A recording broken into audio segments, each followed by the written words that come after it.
തിരുവനന്തപുരം വെഞ്ഞാറമൂട്ടിൽ വൃത്തിഹീനമായ നിലയിൽ പ്രവർത്തിച്ചു വന്നിരുന്ന മന്തി കട ആരോഗ്യ വിഭാഗം അധികൃതർ അടപ്പിച്ചു.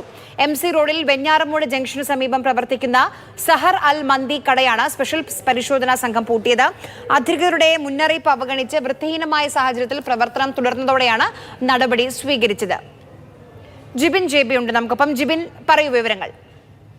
ആര്യ, ഈ വെഞ്ഞാറമൂട് ജംഗ്ഷൻ MC റോഡിൽ പ്രവർത്തിക്കുന്ന ഈ സഹർ അൽ മന്തി എന്ന് പറയുന്ന കടയിൽ മുൻപും സമാന രീതിയിലുള്ള ഒരു പരിശോധന സ്പെഷ്യൽ സ്ക്വാഡ് നടത്തിയിരുന്നു. ആ സമയത്ത് ഇവർക്ക് നിർദ്ദേശം കൃത്യമായി കൊടുത്തിരുന്നു. അതായത് ഈ വൃത്തിഹീനമായ അന്തരീക്ഷത്തിൽ പാചകം ചെയ്യാൻ പാടില്ല. അത് മാത്രമല്ല, ഇവിടെ തൊഴിൽ ചെയ്യുന്നവർക്കൊന്നും തന്നെ മെഡിക്കൽ സർട്ടിഫിക്കറ്റോ അത്തരത്തിലുള്ള സർട്ടിഫിക്കറ്റോ ഒന്നും തന്നെ ഇവിടുത്തെ അന്യസംസ്ഥാന തൊഴിലാളികൾക്ക് ഉണ്ടായിരുന്നില്ല. ഇവരെ പാർപ്പിച്ചിരിക്കുന്ന സ്ഥലവും വൃത്തിഹീനമായിരുന്നു. അതുകൊണ്ട് തന്നെ അന്ന് നോട്ടീസ് ഉൾപ്പെടെയുള്ളവ ഈ സഹർ അൽ മന്തിയുടെ ഉടമസ്ഥർക്ക് നൽകിയിരുന്നു. പക്ഷെ അവർ അത് പാലിച്ചില്ല. തുടർന്നാണ് ഇന്ന് പരിശോധന നടക്കുകയും അവിടെ ഈ പാചകം ചെയ്യാനായി സൂക്ഷിച്ചിരുന്ന വസ്തുക്കളും അതുപോലെ തന്നെ ഈ വൃത്തിഹീനമായ മറ്റു വസ്തുക്കളും ഒക്കെ പിടികൂടുകയും ഇവരുടെ ഈ സഹർ മന്തി എന്ന് പറയുന്ന റെസ്റ്റോറന്റ് സീൽ ചെയ്യുകയും ചെയ്തു. മറ്റൊരു കാര്യം എന്ന് പറയുന്നത്, ഇവിടെ അന്യസംസ്ഥാന തൊഴിലാളികളെ പാർപ്പിച്ചിരുന്നത് ഈ ഹോട്ടലിനോട് ചേർന്നുള്ള ഒരു മുറിയിലായിരുന്നു. അവിടെ നിന്ന് പുകയില വസ്തുക്കളൊക്കെ തന്നെ നിരോധിത പുകയില വസ്തുക്കളൊക്കെ ഇവിടെ നിന്ന് പിടികൂടുകയും ചെയ്തിട്ടുണ്ട്. എന്തായാലും ഈ റെസ്റ്റോറന്റ് ഇപ്പോൾ പോലീസ് ഈ ഹെൽത്തിന്റെ സ്പെഷ്യൽ സ്ക്വാഡ് സീൽ ചെയ്തിട്ടുണ്ട്. ആര്യ.